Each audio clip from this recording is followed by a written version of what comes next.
ষষ্ঠ দিনের মতো গড়ালো মধ্যপ্রাচ্যে চলমান অস্থিরতা। যুক্তরাষ্ট্র আর ইসরায়েলের যৌথ সামরিক অভিযানে থামছে না মৃত্যুর মিছিল। লেবানন ফিলিস্তিনেও চলছে আগ্রাসন, তবে তেহরানের প্রতিরোধে জ্বলছে মধ্যপ্রাচ্যের দেশগুলো। নতুন করে হামলা হয়েছে কুয়েত, ইরাক ও ইসরায়েলে। এরই মধ্যে ইরানে আগ্রাসন বন্ধের চেষ্টা আরও একবার ব্যর্থ হলো। সিনেটে ভোটাভুটিতে সংখ্যাগরিষ্ঠতা না পাওয়ায় বাতিল হয়েছে হামলা বন্ধের প্রস্তাব। একদিকে মানবতাবিরোধী আগ্রাসন, শক্তিধর যুক্তরাষ্ট্র ও ইসরায়েলের, অন্যদিকে একাকী প্রতিরোধে টিকে আছে ইরান। এমন বাস্তবতায় ষষ্ঠ দিনে গড়ালো চলমান সংঘাত। এদিন তেহরান, কোম, পশ্চিম ইরান এবং ইস্পাহান প্রদেশ জুড়ে বিমান হামলা চালিয়েছে ইসরায়েল। তাদের দাবি, বোমার আঘাতে বিধ্বস্ত হয়েছে বিপ্লবী গার্ড কোরের বাসিস বাহিনীর ভবন ও অভ্যন্তরীণ নিরাপত্তা সদর দপ্তর। ইস্পাহানে পারমাণবিক কেন্দ্রের আশেপাশেও চালানো হয়েছে হামলা।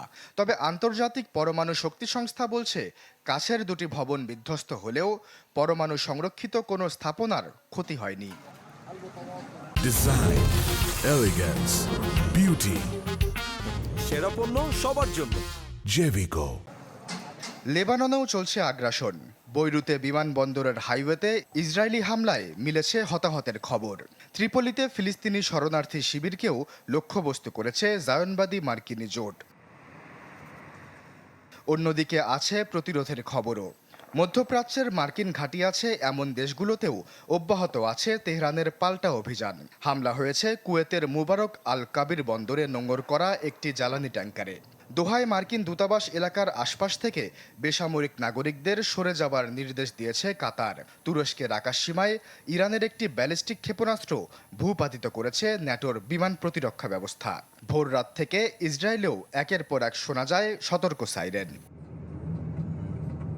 উত্তেজনার মাঝেই ইরানের প্রয়াত সর্বোচ্চ নেতা আয়াতুল্লাহ আলী খামেনির 3 দিনব্যাপী শোকের আনুষ্ঠানিকতা বুধবারে শুরু হওয়ার কথা থাকলেও অনির্দিষ্টকালের জন্য সেটি পিছিয়ে দেওয়া হয়।